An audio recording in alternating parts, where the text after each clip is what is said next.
L'armée de terre se prépare au conflit de haute intensité. Mais comment adapte-t-elle la sélection, la formation et l'entraînement de ces soldats d'élite? Exceptionnellement, durant plusieurs mois, nous avons été autorisés à suivre le GCP, le groupement de commandos parachutistes de la 11e brigade parachutiste. Formé de soldats triés sur le volet, le GCP est engagé sur tous les théâtres d'opération depuis ces 30 dernières années.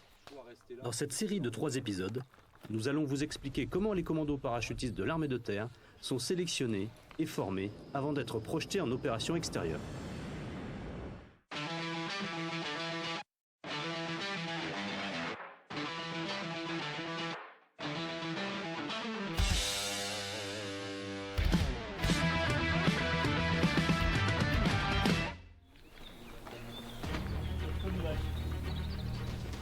Le futur commando parachutiste va devoir passer par 3 grandes étapes avant de pouvoir partir en mission. Tout d'abord, dans ce premier épisode, nous allons vous montrer les sélections. Puis dans le second, le stage Jetberg, où ils apprennent le socle commun de la partie commando. Et enfin, dans le dernier épisode, le stage chuteur opérationnel, où les stagiaires acquièrent les compétences nécessaires afin de sauter à grande hauteur et de s'infiltrer sous voile. Un commando parachutiste, ce qui fait sa spécificité, c'est quelqu'un de sélectionné, trié sur le volet, qui dispose d'une formation très exigeante, d'une préparation opérationnelle et d'un entraînement qui, pareil, est très intense. Et enfin, qui dispose de formation et de capacités clés dont ne disposent pas les autres parachutistes. Et l'essentiel d'entre elles, c'est la capacité de chute opérationnelle, donc le saut opérationnel à grande hauteur, qui nous permet par infiltration sous voile de s'affranchir d'une partie des capacités de déni d'accès de l'ennemi. Et en fait, ça c'est vraiment notre spécificité. Tout commence par les sélections. À Tarbes, le commando Sanzoni du 35e régiment d'artillerie parachutiste a commencé une nouvelle session de recrutement. Ils étaient 13 au départ à se présenter aux présélections. Seulement 6 restent en course. Durant plus d'une semaine, les candidats vont enchaîner différentes épreuves physiques, théoriques, de jour comme de nuit. Vous avez un personnel à côté de vous, il va faire tout votre pactage. Comme je vous l'avais dit, les seuls trucs autorisés, c'est tout ce qui est TTA et réglementaire. Et en soins, vous avez le droit au compide et au strap. Après, tout ce qui est vitamines, graines pour bouffer toute la journée, tout ça, vous avez les rations. D'accord? Comme au commando SP, on mange en ration, en survie. Là, je vérifie si en gros il n'a pas de la bouffe cachée, si ses affaires sont bien pour partir sur le terrain, comme voir, ça c'est ce que je veux voir, quoi. Si jamais il tombe dans l'eau, que ses affaires il restent au sec, pas mouillé, voir s'il n'a pas des carnets avec des trucs écrits, jusque compromettantes pour la mission. Le brigadier chef Lucas est parachutiste depuis 6 ans au régiment. Il tente pour la première fois d'intégrer le commando Sanzoni.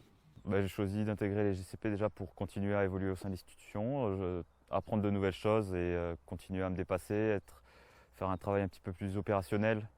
Le lieutenant Alexis, quant à lui, après 3 années à l'école spéciale militaire de Saint-Cyr et 1 année d'école d'application, vient tout juste de finir sa formation militaire.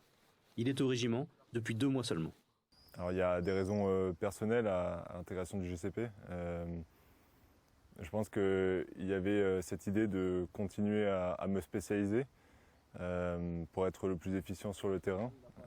Également la recherche de l'élite, essayer de travailler et de commander les meilleurs. Et enfin, une raison un peu plus professionnelle, j'étais très attiré par le combat d'imbrication et le combat au contact. Et au sein de l'artillerie, c'est vrai que le GCP permet de retourner un peu plus vers ce type de combat tout simplement, donc c'est pour ça que ça m'a intéressé rapidement. Vous avez de quoi faire les cours, de quoi écrire, de quoi faire de la topo. Ça c'est des trucs énergisants, donc ça c'est bien pour les marathoniens, mais chez nous on veut pas de ça. Ça c'est interdit. Ça c'est interdit. Quand tu pars en mission, en fait ton carnet il doit être vierge, t'emmènes aucune information avec toi. Comme ton étiquette sur le sac, tout ça c'est pas bon. Ça fait partie de la prépa mission en fait. Pour moi, l'objectif de la sélection de cette semaine, tout d'abord, c'est recruter le maximum du personnel dans le but, en fait, est pour augmenter mon effectif. On cherche des gens très motivés. On veut voir aussi des gens en test, tout ce qui est psychologique, physique, intellectuel, et morale. Sur un petit foulée derrière moi, on va au PO. Comme ça, on commence l'échauffement. Vous allez faire un échauffe devant le PO. Après quelques tests théoriques, les épreuves physiques commencent réellement. Un parcours d'obstacles chronométré, suivi de 2 montées de cordes avec sac et armes, une épreuve éliminatoire redoutée par tous les candidats. Tu vois la deuxième marque. La deuxième marque, moi. Voilà. Tu le touches et tu dépasses bien ta main au-dessus, après tu redescends et dès que tu retouches en bas, après tu le remontes. Attention-moi.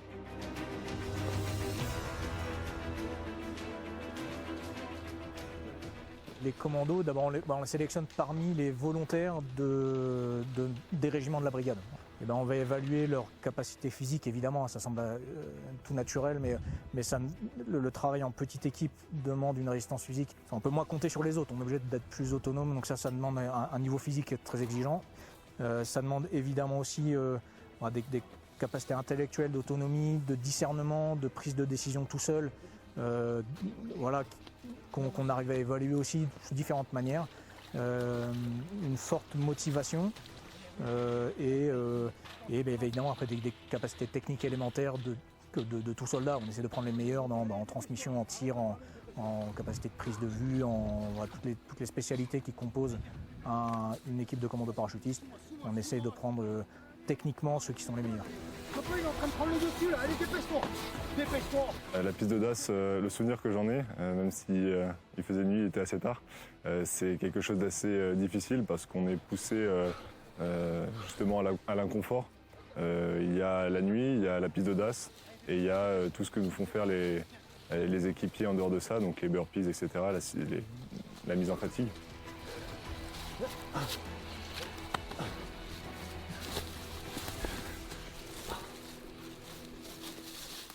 Chaque épreuve, je vais vous les expliquer une fois. Je ne réexpliquerai pas pendant l'épreuve. Si vous êtes gazé, d'accord? Départ sauté, pas de poussée, 15 mètres d'apnée. Ensuite, vous finissez les 85 mètres en nage libre de votre choix.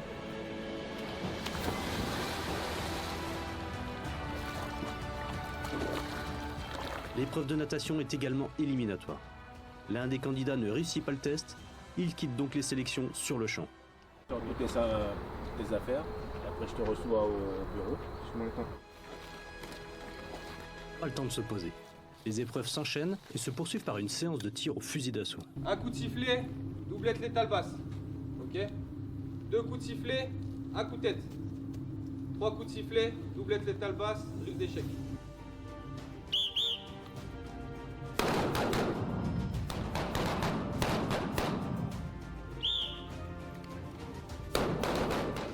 Le soleil se couche, mais la journée n'est pas terminée. Une nouvelle épreuve attend les candidats. Une course d'orientation, de nuit, d'une 30aine de kilomètres. Vous oubliez tout ce qui est axes principaux. Vous avez le droit juste à la lampe rouge pour les points topo. Ils partent avec des bouts de cartes où ils vont arriver sur plusieurs distances. Et donc à des moments ils vont avoir une carte papier, d'autres moments ils vont devoir mémoriser, faire des croquis. Donc c'est avec ça on voit comment le candidat réagit face à quand il arrive à se repérer même sans carte. C'est pour vous, vous pouvez la garder. Je vous laisse 2 minutes. Attention.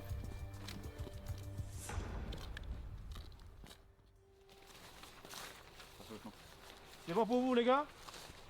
Là il est 9h15 à ma montre. À 45, je ramasse. 4e jour des sélections. Les candidats n'ont presque pas dormi depuis le début de la semaine. Il faut tenir et continuer à faire ses preuves. Après un test de logique à l'écrit, les candidats effectuent un rallye sur une 30aine de kilomètres composé de plusieurs ateliers. L'un d'entre eux permet de tester leurs connaissances sur l'armement. Ok, c'est parti. J'ai fait une salade d'armement. Donc j'ai mis 7 armes différentes. L'objectif c'est de faire un chrono et de les remonter le plus rapidement possible. Sachant que eux à leur niveau normalement, tout ce qui est Scarache, Scarel et HK-USP ils n'ont jamais touché. Mais c'est le but pour voir s'ils vont chercher un peu plus loin et ils vont essayer de remonter là, mais normalement ils peuvent réussir à le faire. Ok, top. Quelques kilomètres plus loin, un nouvel atelier, celui des transmissions. Cela consiste à d'une part déjà de détecter certains potentiels en tant que futur transmetteur en équipe, voir déjà si les mecs ils sont à l'aise avec tout ce qui touche aux transmissions, gérer un poste, initialiser, etc. Et en même temps, de voir si à la base ils ont préparé leur test pour qu'ils soient assez autonomes. C'est-à-dire qu'un transmetteur il a sa spécialité, mais on demande à un équipier aussi d'avoir déjà des petites références en tant que transmission de base.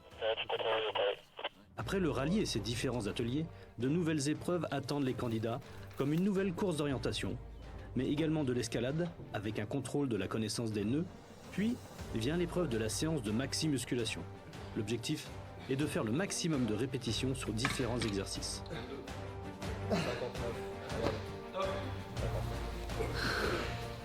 Allez, on passe Aux cordes.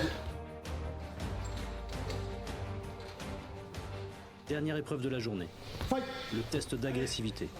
Il faut trouver les dernières ressources nécessaires pour tout donner et gagner sa place au sein des commandos. Dernier jour des sélections, dernière épreuve et sans doute la plus redoutée. À l'arrivée, votre sac doit toujours faire 11 kg. Le 30 kg TAP, Allez, top départ. une épreuve éliminatoire de 30 km en courant, en treillis, avec l'armement et un sac à dos de 11 kg.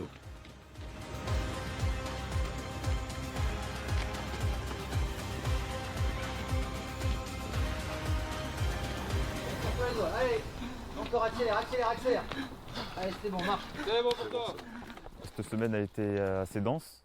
C'était plutôt enrichissant côté personnel également. On a pu permettre de voir ce niveau et de voir où on se situe.